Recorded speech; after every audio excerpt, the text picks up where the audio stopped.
play us like the Super Bowl. We are the Dallas Cowboys. But in the end, that's not a good enough reason or excuse to say that publicly.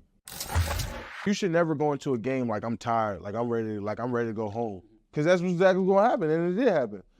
That's part of the culture and identity that I just feel like we're missing. Like, that's just something like I don't agree with at all. But as soon as playoffs hit, knowing how limited and how hard it is to win in playoff game, I would never say I'm tired or I feel fatigued. Hey, what up, YouTube? I'm back with another video, man. I'm back with another video. Now, I ain't been here in a while. I ain't dropped a video in a couple days now, maybe like a week. I had a lot of things going on, but I'm back now. So we got some catching up to do. But that first clip I just played right there, that was Micah Parsons addressing the DeMarcus Lawrence comments. Now, a lot of you guys have heard that clip already, so I'm not telling you or showing you nothing new. But we're going to listen to Shannon Sharpe talk about why he feel Micah Parsons made those comments and why he feel like what is going on with these Dallas Cowboys. And I'm not even surprised because it's something that we all feel already. And I've been preaching this for the last couple weeks now. Check it out. Before I offer what I think they can do, Stephen A., do you remember you and I got up and I said, Stephen A., this is not going to go over very well. That's right. Yes, having played 14 years and been in that locker room, to hear him say that, he's tired when every other team has played the same number of games that you've played up until that point. No, because there are certain things you just can't say publicly. You might feel that way, but you can't say it publicly. Now, I'm going to stop that video right there because a lot of y'all don't like Shannon Sharpe. But in this situation right here, the man telling the truth.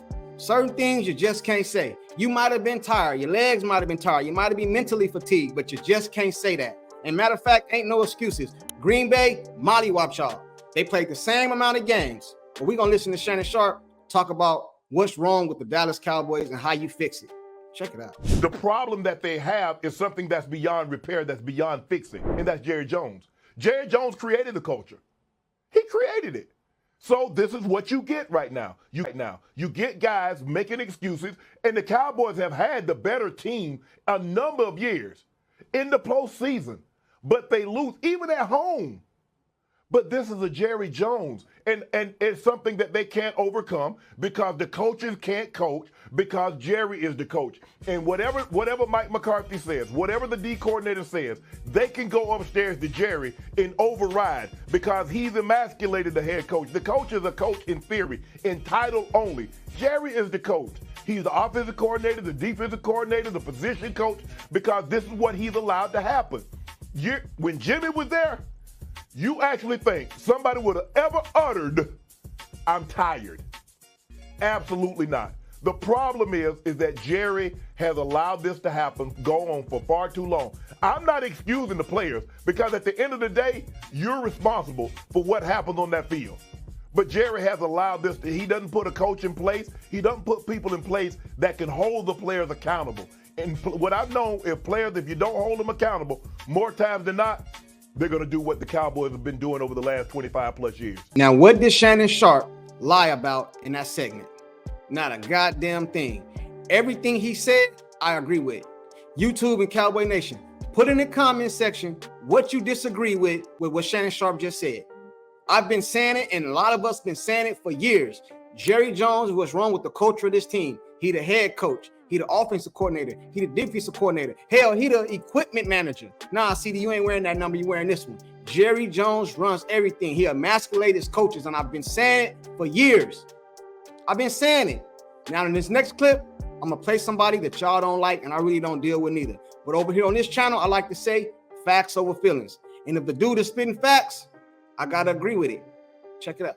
It was clear that if you did anything inside that locker room that was not liked or was frowned upon by Bill Belichick, something's going to happen to you. Everybody understood it. You knew Robert Kraft was the owner. You knew that the buck stopped with him, but you also knew that when it came to inside that locker room, there was one voice. See, Robert Kraft might have something to say when it comes to finances, when it comes to contractual negotiations, etc.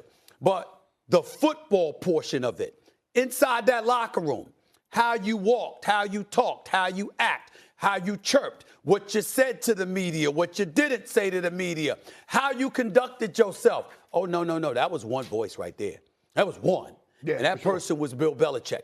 And that's why I said that was the biggest reason that Mike McCarthy should have been going in favor of Bill Belichick. It wasn't about Mike McCarthy being fired. It was about a 6-time champion with a reputation that preceded him, that touched on all the points, all the deficiencies that have plagued the Dallas Cowboys. See, if Bill Belichick was there, Jerry Jones could still be everything you say Jerry Jones is. But it don't matter. Right. Because when it come time for Sunday and all of that other stuff, the bottom line is this is what's going on. And in the end, there's no way around it. And to not have Bill Belichick, to not have that kind of voice, ultimately, Jerry's voice is going to reign supreme, and you're going to continue to have the cultural issues that you have had and the division that you have. I know. I already know what y'all gonna say. Before y'all get in my comment section and start killing me, man, F Stephen A. He always dogging the Cowboys. He say this, he say that. I know already. But what is he lying about? I don't even like Stephen A. It's not that I don't like the man. I don't like the analyst. I don't like the way he talk about the Dallas Cowboys either. He a Pittsburgh Steelers fan. He ain't never talking about the Pittsburgh Steelers. They supposed to be the steel curtain. When the last time they been the steel curtain? So they should have high expectations also. But again, what did the man lie about? Take us home, Shannon. You've got to empower your coach. But Stephen A., it comes down to this. I knew what Mike expected. Being a leader. D-Law is a leader. I think he might be the most senior leader on that defense that's been a Cowboy. How dare you allow this to happen? How dare you speak this publicly? That's the job of a leader. You know what, Stephen A., people say, well, leader. A lot of times, Shannon Sharpe handled things in the locker room before Mike Shanahan knew anything about it. Because once it got to him, it was too late. I had to hold guys accountable because you never ask more than you're willing to give. If you see me working out, you see me in the training room, you see me in the cold tub, what do I expect from you?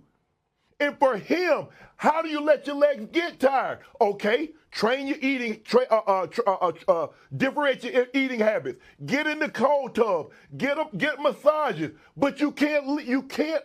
These opportunities don't come around often. Well, and when they come around, you've got to seize the moment. Now, y'all heard the man.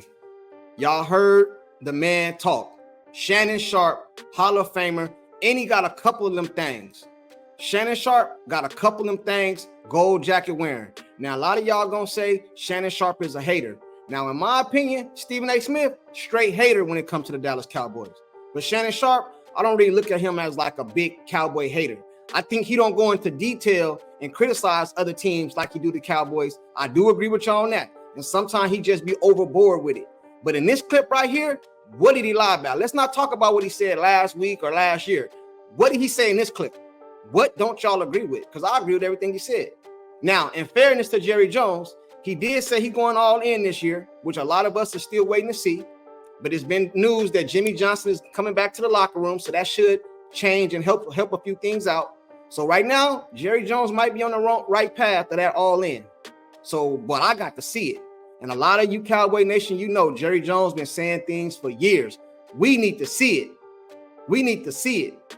I see better than I hear. I see real good. I don't hear that good when it comes to Jerry Jones. So Cowboy Nation and YouTube, put in the comments section what you agree with and what you disagree with what these two men said. And until the next one, hit that like button, hit that subscribe button, man, and jump in that comment section. I'm back, and I'm gonna have another video coming soon. Peace.